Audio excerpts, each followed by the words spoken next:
अस्सलामुअलैकुम दोस्तों, उम्मीद है आप लोग खैरियत से होंगे। मैं हूं आमिर हक और आप सुन रहे हैं हमेशा की तरह आवाज़ हक। दोस्तों, आज काफी अरसे बाद हम दोबारा रिज्यूम करेंगे अपने उस टॉपिक को, उस मुद्दा को जिसको हम काफी दिनों से उठाना चाह रहे थे। इसकी 2 एपिसोड्स जो हैं वो तो पहले हो चुकी हैं और आज हम बिला ताखीर जो है वो शुरू करेंगे आज की तीसरी एपिसोड का। आपको पता है, बीच में कुछ न्यूज़ वगैरह चल रही थीं, कुछ मामलात थे जिस वजह से हम बात नहीं कर सके और वो न्यूज़ देना भी बड़ी अहम थी, वो बात करना भी बड़ी अहम थी। मुझे बताते चलिएगा मेरी आवाज़ ठीक आ रही है और मैं थोड़े से कमेंट्स ले लूँ, उतनी देर में आप लोग शेयर कर लेंगे। और आज का मुद्दा बड़ा इंपॉर्टेंट होने वाला है और हम कोशिश करेंगे कि जितने बड़े-बड़े पंडित्स हैं, गुरुज़ हैं, आर्य समाजीज़ हैं, जो अपने-अपने चैनल पर बैठकर तो शोर बहुत डालते हैं, कुछ बेसिक, सिंपल और बड़े बुनियादी से सवालात हैं, बड़े अहम प्रश्न हैं और मैं जानना चाहता हूं कि इस बारे में उनकी राय क्या है। आवाज आ रही है, ठीक हो गया जी, अच्छा जी, नीचे से तस्दीक आ गई जी, आवाज भी आ रही है, आ रही है, ठीक हो गया। अच्छा, ओके, मैं देख रहा हूँ, स्लो मोड मैंने ऑन किया है। सलाम भी कर रहे हैं जी, अच्छा जी, कह रहे हैं जी आ गया शेर, बहुत अच्छे भाई, बहुत अच्छे हैं जी, क्या बात है, क्या बात है, ये बात है, क्या बात है सर, क्या बात है सर, क्या बात है। वालेकुम सलाम जी, वालेकुम सलाम। तो जी, जुम्मे का आपको इंतजार होता है और हमें भी इंतजार होता है, क्योंकि बहुत कम आपसे खुल के गपशप करने का और बैठकर मजे से आए हाय हाय डिस्कस करने का मौका मिलता है। हम आपको कहीं ना कहीं नजर तो आते हैं, मगर खुल के फुल फॉर्म में बात करने का मौका बड़ा ही कम मिलता है। आप यकीनन मेरे चैनल के ऊपर वीडियोस को विजिट करते रहते होंगे, तो आपको अपडेट मिलती रहती होंगी कि उस लूटिया एच मुस्लिम मूवमेंट के अंदर क्या हो रहा है। बाकी वो वर्ड मैं नहीं बोलूंगा, ठीक है जी, आप बेहतर जानते हैं, आजकल ये खुद ही बहुत वर्ड बोल रहे हैं, तो ये भुगतें जी। क्या कहिएगा पंडित साहब, आर्य समाज, गुरु घंटाल, घंटीबाज। तो प्रश्न बड़ा सीधा सा है, वेदास को किसने लिखा? वेदास को किसने लिखा?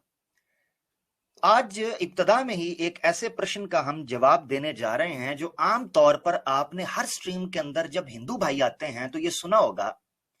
वो कहते हैं ना जी ना, हम शास्त्रों को कहां मानते हैं, हिंदू धर्म जो है वो शास्त्रों पर कब चलता है।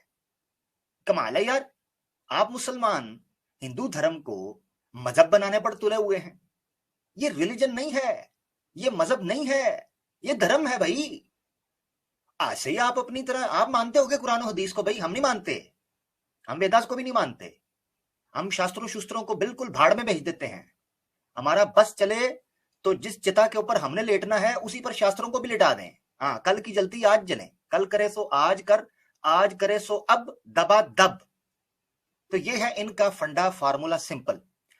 मेरे ख्याल से बच्चा जब पैदा होता है हिंदू धर्म में, यानी हिंदू उसमें परिवार में, तो उसको बचपन में ये सिखाते होंगे, पुत्र हमारे पुरखों मूर्खों ने शास्त्रों की मानी थी, बड़े डंडे खाए, बहुत लितर फिरे, तो बेटा शास्त्रों से तो करना है साफ इनकार, ठीक है जी। हाँ, घर में रखो, मानो ना मानो, पढ़ो ना पढ़ो, मगर जनता को यही कहना है कि भाड़ में जाए जनता, अपना काम बनता, गूंगे बहरों की नगरी कौन किसी की सुनता। इधर तो पंडित की नहीं कोई सुनता, ये शास्त्रों की कहां सुनेंगे, ये अपने ईश्वर की नहीं सुनते, तो हमारी कहां सुनेंगे। अब मैं तो कहते कहते थक गया था कि भाई छेद है, कम बात मेरी कोई सुनता ही कोई नहीं, तो ना सुनो, तुम्हें अगले सुनाएंगे, जिनको पैसे दिए हैं ना हमें सुनाने के, वो तुम्हें सुना रहे हैं और पैसे भी ले रहे हैं भरपूर भरपूर। तो जनाब भुगतो, अब क्या करें, आधा काम हमारा एक्स मुस्लिम करते जा रहे हैं। वाह सदके, खुदा तेरे प्लान्स के ऊपर मैं सदके कुर्बान, कि जो हमारी मेहनत लगनी थी जोर जबाटा करके, वो मेरे मौला तूने इनके हाथ से करवाया, बहुत अच्छे। यानी सांप भी मर जाए और लाठी भी ना टूटे, बल्कि लाठी टूटनी क्या है, लाठी गई उधर है जहां टूटने का नाम ही नहीं लेना है जी, उधर टूटती थोड़ी ना है। तो अच्छा खैर, आप लोग शेयर करें, गुफ्तगू बड़ी मजे की और इंफॉर्मेटिव होने वाली है। और याद रखें, ये जो हमारी सीरीज है इसका ताल्लुक मेनली एकेडमिक से और लिटरेचर से होता है, तो इसमें काफी कुछ आपको सीखने को मिलेगा। ऑब्वियसली मुझे बहुत कुछ सीखने को मिलता है। तो जो मैं बुनियाद बना रहा था कि आमतौर पर हिंदू को बचपन में यह पढ़ाया जाता है कि जनाब शास्त्रों को आपने छोड़ देना है, जब भी मुसलमान की स्ट्रीम में आपने जाना है तो आपने कहना जी मैं शास्त्रों को मानता ही कोई नहीं, आप क्या बात करते हैं। तो चले हम भगवत गीता के अंदर से 2 श्लोक पढ़कर सुनाना चाहते हैं, और यूं ही समझें कि जैसे वो श्लोक आज के मुद्दा पर यह समझ लें आप कि उनकी तलावत है इब्तिदा के अंदर। मगर याद रखें कि चूंकि ये सब्जेक्ट सनातनियों से ताल्लुक रखता है, तो इस सब्जेक्ट के आगाज के लिए तल्ली का होना बहुत जरूरी है। तो आगाज करते हैं आज के तीसरे चैप्टर के पीरियड का। बहुत बहुत धन्यवाद।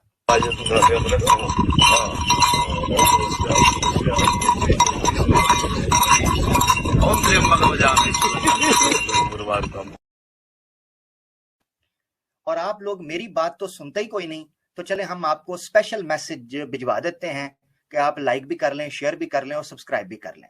क्योंकि आप प्यार की बात तो मानते नहीं, तो आपको घनी दर्द वाले प्यार की जुबान आप समझेंगे। सुने आपका भी please guys like and share करना ना भूलें। शुक्रिया हमें ज्वाइन करने के लिए। जाने में शेयरिंग तो करो ना प्लीज करो ना। माय गॉड कितने गंदे लोग हो तुसी। हाँ जी, तो बहरहाल आगाज करते हैं आज के चैप्टर का। भगवत गीता, श्रीमद् भगवत गीता के महान 2 मंत्रों, श्लोकों और वर्सेस के साथ आपके सामने। यः शास्त्र विधिमुत्सृज्य वर्तते कामकारतः न स सिद्धिम् अवाप्नोति न सुखम न पराम गतिम। अंतर क्या है इनका, या अर्थ क्या है इनका? श्री कृष्णा जी श्रीमद् भागवतम में अध्याय 16 और वर्स 23 के अंदर कहते हैं, Those who act under the impulse of desire, जो अपनी भावनाओं में, अपनी ख्वाहिशों में, अपनी डिजायर्स में डूब जाते हैं, उसके सरेंडर हो जाते हैं, उसको फॉलो करते हैं, discarding the injunctions of the scriptures, वो शास्त्रों की अहकामात और उनकी टीचिंग्स पर और उनकी रूलिंग्स पर से मुंह फेर लेते हैं। याद रखें कौन? जो अपने तर्क को, अपनी बुद्धि को बहुत ज्यादा इस्तेमाल करना शुरू कर देते हैं, इस प्रकार के वो शास्त्रों से दूर लेकर जाने वाली हों, शास्त्रों की निंदा करें, शास्त्रों का विरोध करें, शास्त्रों के खिलाफ उठें, तो ऐसा तर्क और ऐसी बुद्धि बिल्कुल खराब हो जाती है। क्यों? क्योंकि आखिर में ये जो आखिरी सेंटेंस है इस मंत्र का, वो देखें, न स सिद्धिम अवाप्नोति, वो कहते हैं ना उसको परफेक्शन मिलती है अपनी लाइफ के अंदर, न सुखम, और ना उसको सुख मिलता है, न पराम गतिम, और ना उसको अल्टीमेट गोल मिलता है, सुप्रीम गोल। पराम गतिम, ऐसा गोल जो अल्टीमेट गोल है, आपकी सल्वेशन है, वो नहीं मिलती जो शास्त्रों को छोड़ देता है। कौन कह रहे हैं जी? श्री कृष्णा कह रहे हैं। अच्छा जी, इससे अगला जो मंत्र है वो इससे भी जबरदस्त है।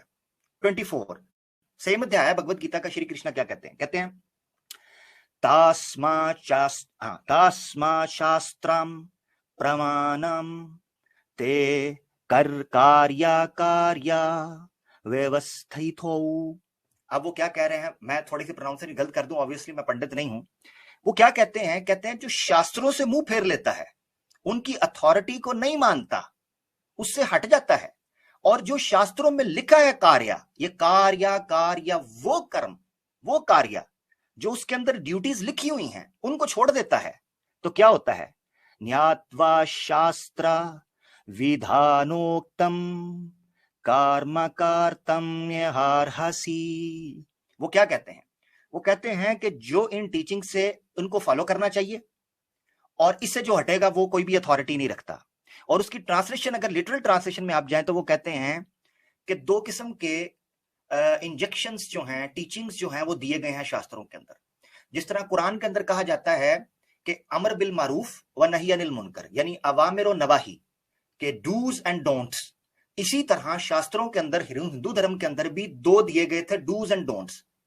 डूज को कहा जाता है विविधि, और जो डोंट्स है उनको कहा जाता है निषिद्धि। विविधि या विविध, ठीक है, ये विद्या से ऑब्वियसली निकला, जिस तरह विद्या और अविद्या विद्या कहते हैं नॉलेज को, अविद्या कहते हैं इग्नोरेंस को, जहालत को, जिसको ज्ञान ना हो, जो बिल्कुल बेकार हो, अविद्या।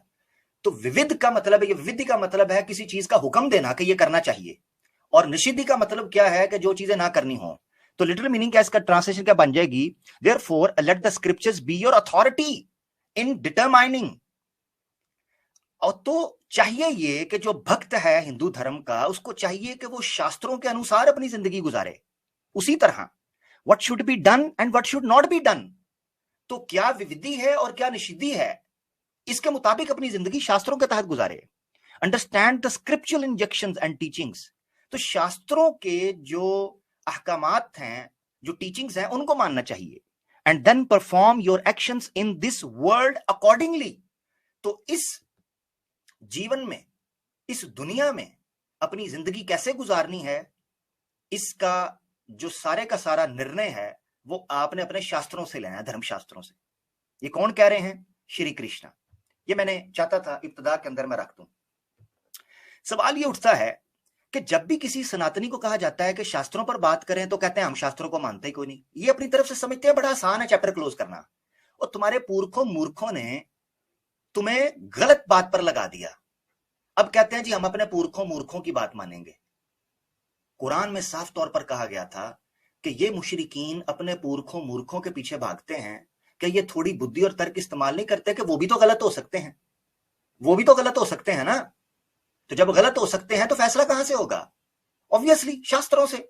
यही श्री कृष्ण कह रहे हैं। तो इस तरफ लौट आओ। इस इब्तदाई भगवद गीता के 2 श्लोक के बाद मैं अपना मुकदमा और अपना जो क्लेम है वो रख पाया हूं कि शास्त्र क्यों इंपॉर्टेंस और सिग्निफिकेंस के हामिल हैं हिंदू धर्म के अंदर।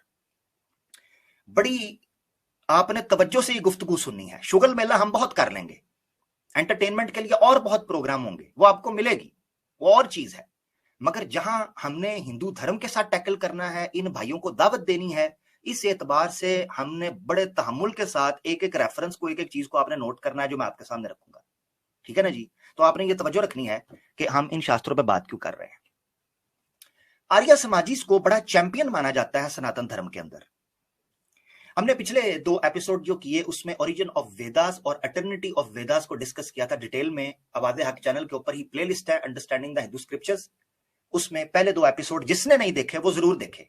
आज का यहां से देखे, मगर बहुत सी चीजें हमने वहां डिस्कस की हैं, तो जिन लोगों ने वो देखा है उनको आज की बात भी और अच्छे से समझ आएगी। और अगर जिन लोगों ने नहीं देखा, फिर भी मैं कोशिश करूंगा थोड़ा सा लिंक और ब्रीफ रिकैप करता रहूं, मगर आप लोगों ने उसको जरूर मिस नहीं करना, जरूर देखना उसको जाके, ताकि आपको फिर लिंक और कनेक्शन जो है वो समझ आएगा। अच्छा आगे बढ़ते हैं।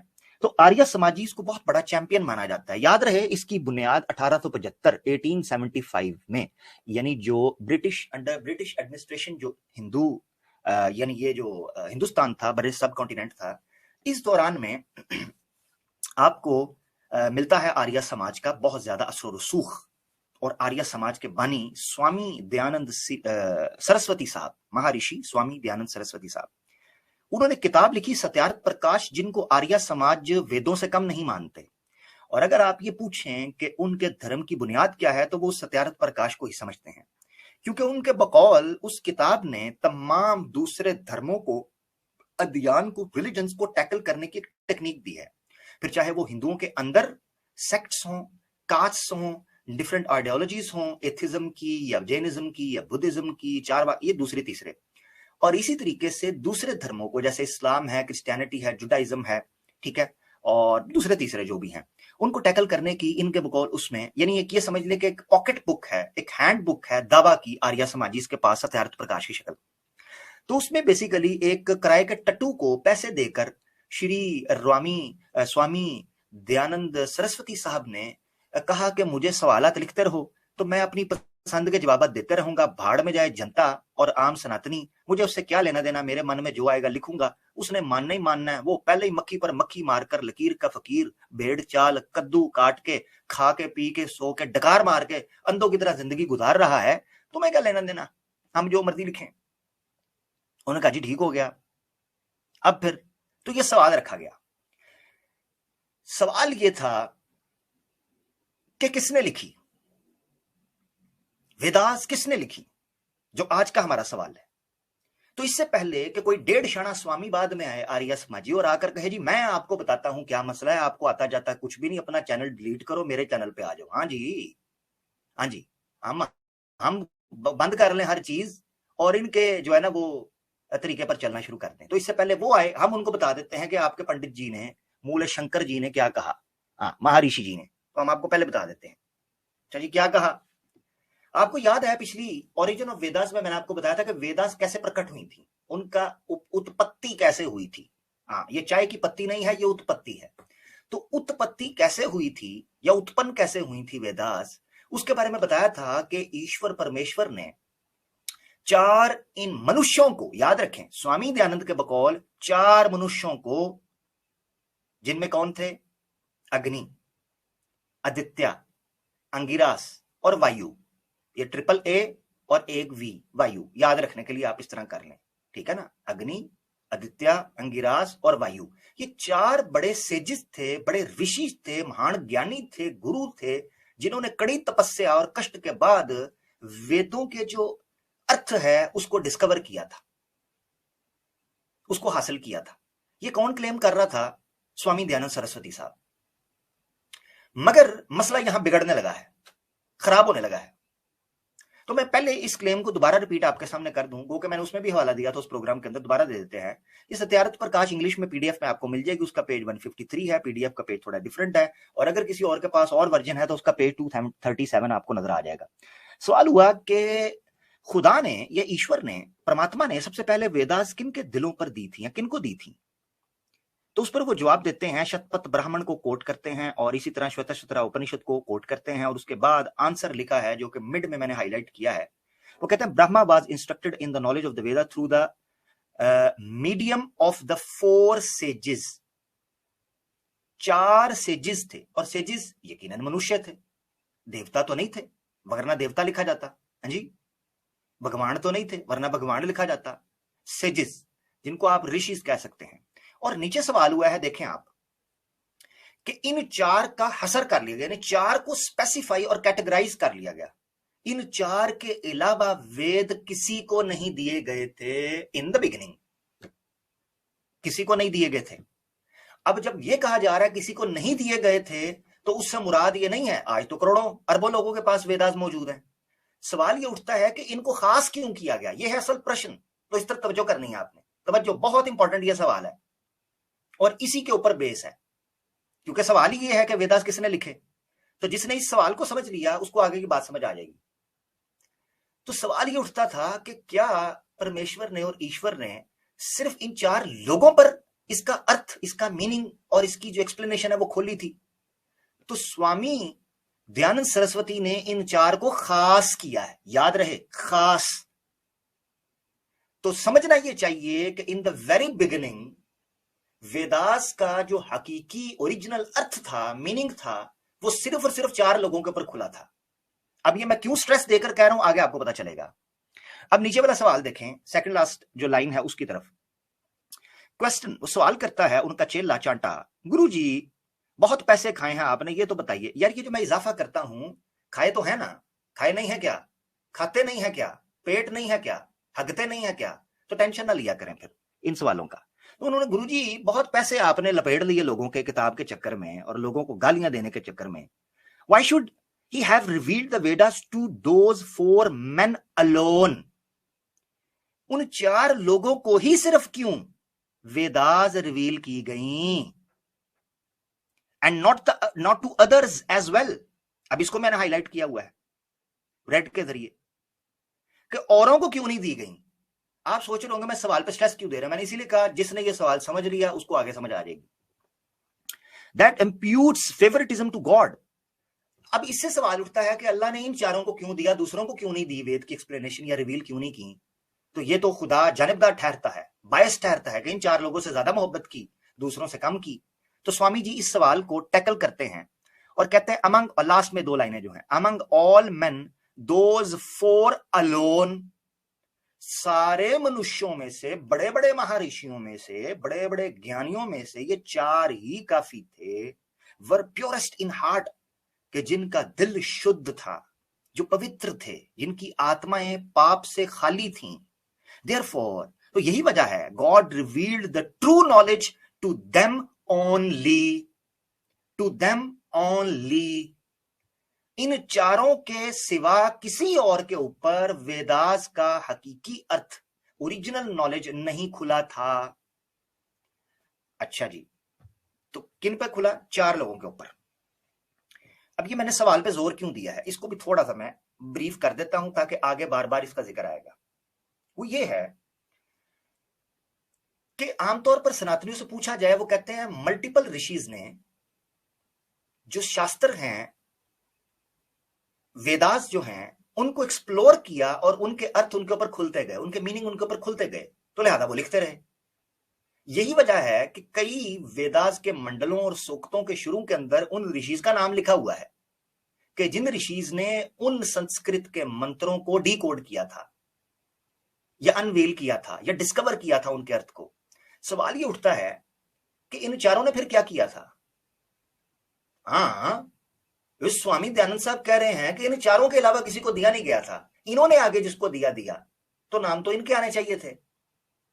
उन ऋषियों के नाम क्या कर रहे थे उन मंत्रों के शुरू में? सवाल ये है। अब इससे भी बड़ा एक सवाल आने लगा है सामने, वो ये है कि क्या वजह है कि 4 ऋषियों के ऊपर रिवील की गई, मगर मल्टीपल ऋषिज के नाम आपको मिलते हैं कि जिन्होंने उन शास्त्रों के अर्थ को डीकोड किया, अनवेल किया, डिस्कवर किया। क्या जरूरत पड़ी थी इसकी? मसलन सिंपल लैंग्वेज थी ना। मिसाल के तौर पे आप मुझे एक लैंग्वेज के अंदर, जैसे मैं अभी बात कर रहा हूं आपके साथ एक भाषा के अंदर जो हिंदी और उर्दू मिक्स है, इस भाषा को जो मैं यूज कर रहा हूं, एक एक शब्द आपके कान से गुजरकर सीधा दिमाग में जाकर आपको वापस मैसेज भेज रहा है कि बात समझ आ रही है, मेरा एक एक शब्द। तो कैसे मुमकिन है कि जिन ऋषियों को ये वेदास दी गई थी अव्वल अवाइल में, यानी इन द बिगिनिंग, तो उनको इनके अर्थ समझने के लिए टाइम लगा होगा? वजह क्या थी? क्या उनको वो जुबान नहीं आती थी? इसी सवाल को डील करने के लिए स्वामी दयानंद सरस्वती ने एड़ियां रगड़ना शुरू कर दी। हाँ जी, ये है असल सवाल कि वेदास लिखी किसने। ठीक है जी, आए। स्वामी जी से सवाल हुआ पेज 155 के ऊपर। ओरिजिनल बुक मेरे पास है, जिसको कोई ज्यादा तंग हो रहा होगा तो वो मुझे बता दे, मैं उसको ओरिजिनल बुक भी सेंड कर दूंगा। ठीक है ना, टेंशन नहीं है। उर्दू के अंदर भी है, इंग्लिश के अंदर भी है, एक और पुराना वर्जन भी है 1908 का, 1901 का भी, और ये भी है। सवाल हुआ था Vedas were revealed in the Sanskrit language. उस चेले ने सवाल किया, गुरु जी वो वेदास तो संस्कृत भाषा में आई थी, those rishis were ignorant of that language. उन ऋषियों ने इन किताबों को लिखा कैसे जबकि वो इस भाषा को जानते ही नहीं थे? How did they then understand the Vedas? लिखना तो दूर की बात है, उनको समझ कैसे आई? यानी ना लिखना आती थी वो भाषा, ना बोलना आती थी वो भाषा, ना सुनकर समझना आती थी वो भाषा, क्योंकि पहली भाषा थी ना। यानी वो लैंग्वेज जो संस्कृत है, ये तो सारी जुबानों की मां कहते हैं ना जी। आदि ग्रंथ, आदि धर्म, जी, ओल्डेस्ट रिलीजन, सर पर टर छुस पुरुष थुस, हैं जी।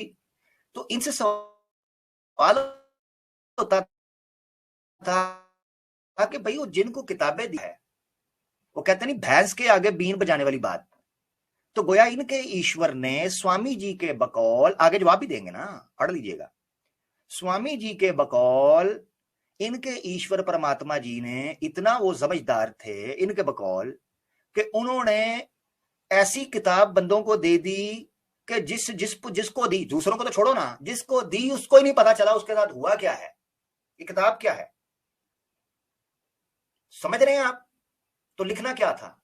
टाइम टाइम फिश लिखना क्या था जब समझ ही नहीं आया जिसको दिया है?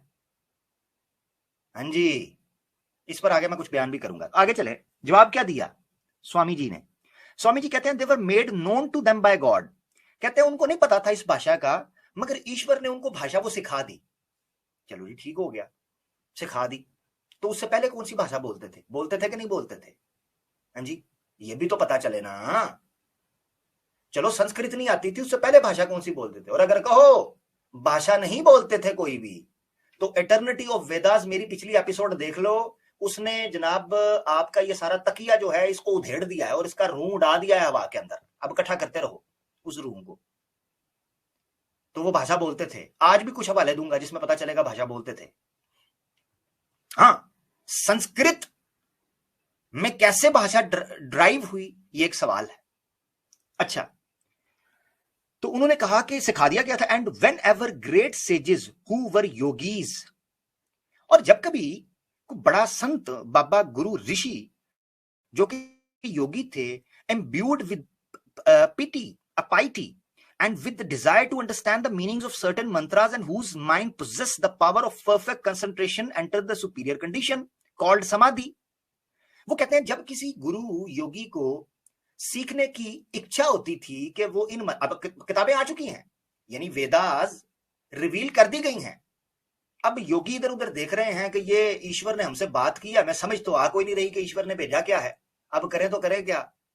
तो सारे सर जोड़कर बैठ गए जुओं वाले और लुंगियां पहनकर जंगलों में निकल गए पहाड़ों के ऊपर, और वहां जाकर जनाब जो है वो त्याग दिया अपना सारा कुछ। क्यों जी, वेदा समझनी है, तो समाधि में चले गए। In contemplation of deity he made known unto them the meanings of the desired mantras. तो जिन जिन मंत्रा को सीखने की वो इच्छा करते थे, ईश्वर उनको उनका अर्थ सिखाता जाता था। When the Vedas were thus revealed to many rishis, बहुत से, ये देखें यहां खुद कॉन्ट्रडिक्ट कर रहे हैं, many rishis को वेदास रिवील की गई थी। They made expositions with historical illustrations of the Vedic mantras and embodied them in books called the Brahmanas, which literally means an exposition of the Veda. ये ब्राह्मणास क्या है मैं आपको एक्सप्लेन करूंगा। आपको याद है पहली एपिसोड में मैंने शास्त्रों की डिवीजन थोड़ी सी आपको समझाई थी कि वेदास जो है वो बड़े तौर पर 4 टाइप्स या कैटेगरीज या सब्जेक्ट्स के अंडर डिवाइड की जाती हैं, ठीक है ना। जिस तरह संहितास है, ब्राह्मणास है, आर्यनकास है या उपनिषद है, ये 4। इसको थोड़ा सा मैं आज और एक्सप्लेन करूंगा कि ये किस कैटेगरी में फॉल करते हैं, यानी जो ब्राह्मणास है वो किस कैटेगरी को डील करते हैं, किस किस्म के सूक्तों को डील करते हैं, ठीक है, सुक्तास को। और इसी तरीके से जो संहितास हैं वो किन किस्म के सूक्तास को डील करते हैं, और उपनिषद हैं या आर्यनकास हैं वो किस किस्म के सूक्तास को डील करते हैं। ये 4 किस्म की वेदों के अंदर आपको सूक्ता मिलते हैं, सूक्त आपको मिलते हैं, जिनको हिम कहते हैं।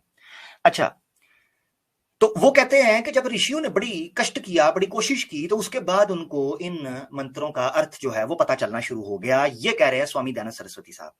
यानी इसका मतलब ये है कि इससे पहले उनको नहीं पता था जब वो दी गई। सवाल ये है कि जो उनको पता था उसमें दे दी जाती तो ज्यादा आसान नहीं था। ये क्यों ड्रामा रचा गया, पता है ये क्यों ड्रामा रचा गया? इसलिए रचा गया ताकि स्वामियों की, ब्राह्मणों की हायरार्की पैदा की जा सके, उनकी सुपीरियरिटी, सुपरमेसी पैदा की जा सके, उनकी एक क्लर्जी पैदा की जा सके, ताकि ये कहा जा सके कि संस्कृत के धातु अर्थ और हकीकी ओरिजिनल मीनिंग तो सवाए ब्राह्मण के कोई जान ही नहीं सकता, सवाए योगियों के और संत बाबा बंगालियों के, गुरुओं घंटालों के कोई जान ही नहीं सकता। तो जितने दूसरे तीसरे सादे हिंदू हैं वो जनाब वाह बाबा जी, बाजी वाह, ये हैं गणी ज्ञानी साहब, चाहे वो पेलता रहे इनको और खाता रहे इनका माल गदाम, लूटता रहे इनको सुबह शाम, ये बोलेंगे राम राम राम राम, और हो जाएंगे बदनाम। तो मचेगा फिर कोहराम और फिर आकर हमारा लेते हैं नाम। भाई हमने किया है तुम्हें बदनाम, खोलो तो सही अपने ये शास्त्र और अपना धर्म ध्यान। अब सवाल ये उठता है कि क्यों इस क्लर्जी को क्रिएट किया गया? ये था असल मसला कि इस क्लर्जी को क्रिएट किया जाए। और आखिर में पढ़े आखिरी पैराग्राफ को, बड़ा तवज्जो तलब है, ये तवज्जो तलब है, ये आपने पढ़ना है। आखिरी जो है, the names of the rishis who were seers of certain mantras and for the first time published and taught the exposition of those mantras। अब हुआ ये कि जब वो मंत्रास रिवील किए गए ऋषियों के ऊपर, जो कि मैं पहले बता चुका हूं सिर्फ 4 थे, और ये भी क्लेम कर चुके हैं ये कि उनको पता था, मगर ये कहते हैं बाद वालों को फिर नहीं पता था। तो उन 4 ऋषियों का क्या था? सिर्फ काम के ना काज के दुश्मन अनाज के, सिर्फ खाना पीना काम था उनका। अजी क्या है जी आपका काम? अजी मेरा काम खाना है। क्यों खाना क्यों दे आपको? जी मैं वेदास को जानता हूं। भाई हमें भी तो बताएं। नहीं नहीं सॉरी। रोटी खाएंगे? जी खाऊंगा। मंत्रा बताएंगे? नहीं सॉरी। अब मार दो ऐसे योगियों को जिनका फायदा क्या है कि ईश्वर का प्रणाम आए और आपको पता ना चले। क्या फायदा? कोई अकल काम करती है कि नहीं? कि हुआ क्या है तुम्हारे साथ? तुम्हारे बुजुर्गों ने किया क्या है, पुरखों मूर्खों ने? अब आगे बढ़ो। हाँ, मेरी बात तो बुरी लगेगी ना, तो लगे, मैं क्या करूं, मेरे कांगरू नु ठंडा है। हाँ, भुगतो। Credit goes to ex Muslim movement जी, क्रेडिट गोज टू टूनीज जो सुपर चैट देते हैं। सिंपल बात है, आगे बढ़े। तो कहते हैं जी कि are written along with those mantras are token remembrance. ये है निर्कुता का अध्याय 1 और मंत्रा या वर्स 20, जो कि स्वामी दयानंद सरस्वती साहब ने कोट की और कहा कि क्या वजह है कि वेदों का जो भी सूक्त लिखा जाता है या इवन मंडल भी लिखा जाता है, मंडल जिसको बुक कहते हैं, तो ऋग्वेदा के अंदर मोस्टली 10 बुक्स की कलेक्शन भी मानी जाती है और कुछ में 6 मंडलों की यानी 6 बुक्स की कलेक्शन भी मानी जाती है। सो एनीवे बोथ जो सिचुएशंस हैं कलेक्शन की, उसमें हर बुक को किसी ऋषि की तरफ मंसूब किया जाता है, यानी किसी ऋषि की एक्सपोजिशन या एक्सप्लेनेशन या कमेंट्री के तौर पर लिया जाता है। हालांकि ये वेदास के शब्दों को ईश्वर का ज्ञान कहते हैं, उसके एक एक शब्द को, ठीक है। अच्छा, तो वो कहते हैं कि उनके नाम लिखे होते हैं। पूछा गया क्यों लिखे होते हैं, कहते लगे टोकन ऑफ रिमेम्बरेंस, यानी उनकी याद में लिखा जाता है। बहुत अच्छे, तो आगे सवाल करेंगे। Those who look upon those rishis as the authors of the mantras. अब ये हमारा सवाल था कि क्या उन ऋषियों ने मंत्रा लिखा है? तो स्वामी दयानंद हमें कहते हैं कि अगर तुम ये सोच रहे हो कि वो ऋषियों ने वेदास लिखी हैं, उन मंत्रों को बनाया है, तो consider absolutely in the wrong. तो ये तुम्हारी बात बिल्कुल गलत है। दे वर simply seers of those mantras. वो तो सिर्फ और सिर्फ उनके कमेंटेटर्स थे, उनकी कॉम्प्रीहेंशन करते थे, उनको एक्सप्लेन करते थे, उनमें एलैबोरेशन करते थे, उनको जनाब डिस्कवर करते थे उनके मीनिंग्स को। दैट्स इट, ये उनका काम था। तो ये सवाल पूछा गया स्वामी दयानंद सरस्वती से और आपके सामने आ गया। यहां 2 बड़े एतराज उठते हैं। एक एतराज ये उठता है कि ऐसी, जिसको मैंने डिटेल में बयान भी किया है, ऐसी भाषा में भेजने का क्या फायदा था जिसका ऋषियों को, मुनियों को खुद भी नहीं पता था। हाँ जी, उनको पता ही कोई नहीं था, ऐसी भाषा में भेजने का फायदा क्या। और अगर ये कहें जी उस भाषा का फायदा ये था लोगों को एक नई भाषा सिखाई जाए या ईश्वर की भाषा है, तो आज कितने बोल रहे हैं हिंदुओं को हिंदी नहीं पढ़नी आती। मेजोरिटी ऑफ द हिंदूज जो इंडिया में है, बाहर की बात भी नहीं अभी कर रहा, मेजोरिटी ऑफ द हिंदूज को इनके सिलेबस की वजह से जितनी यूथ है उनको हिंदी पढ़नी नहीं आती। हाँ जी, और रोमन हिंदी में पढ़ रहे होते हैं बेचारे, क्योंकि आपके स्कूल सेकुलर हो गए, आपकी यूथ बिगड़ गई, तो क्या फायदा इस जुबान का। हिंदी तो दूर की, संस्कृत तो दूर की बात है, आप लोगों को तो हिंदी नहीं पढ़नी आती।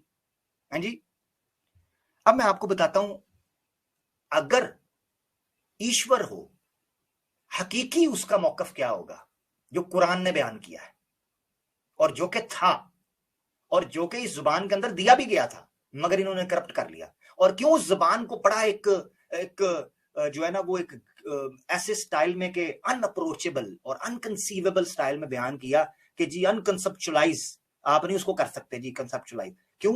ताकि एक क्लर्जी क्रिएट की जा सके। कुरान ने किस तरीके से इस मिथ को उखाड़ा और बयान किया, सूरह इब्राहिम के अंदर चैप्टर 14 वर्स 4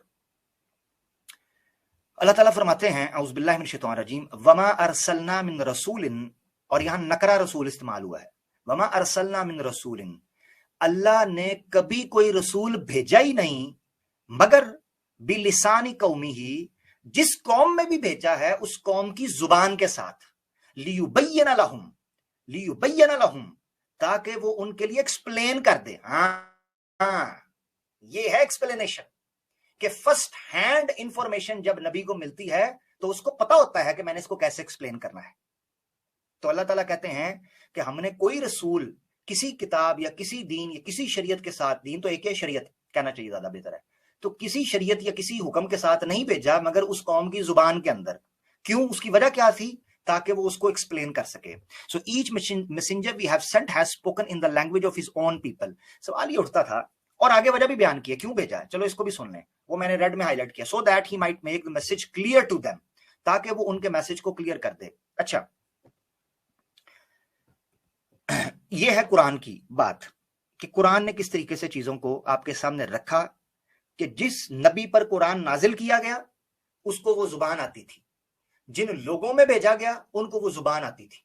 उन लोगों ने इस जुबान को इतना स्ट्रांग किया कि आज बड़ी जुबानों में से जो दुनिया में बोली जाती हैं, अरबिक एक जुबान है, एक इंटरनेशनल लैंग्वेजेस, एक कनेक्टिव लैंग्वेजेस के अंदर है, और इतने बड़े पैमाने पर कंट्रीज फैल चुके हैं, ऑलमोस्ट 30+ के करीब कंट्रीज हैं, मैं शायद कम कह रहा हूं, सभी ज्यादा। जहां पर अरबिक फर्स्ट लैंग्वेज के तौर पर बोली जाती है, उनकी मदर टंग के तौर पर बोली जाती है। ठीक है ना जी। अच्छा, उसको एस्टैब्लिश किया। अब आगे बढ़ते हैं। मैं बड़ी तेजी से लेके चलना चाहता हूं क्योंकि मैंने आगे बहुत सी चीजें बयान करनी है और मैं देख रहा हूं इसको मुझे कवर करना है और मैं चाहता नहीं हूं कि इसको मैं अगले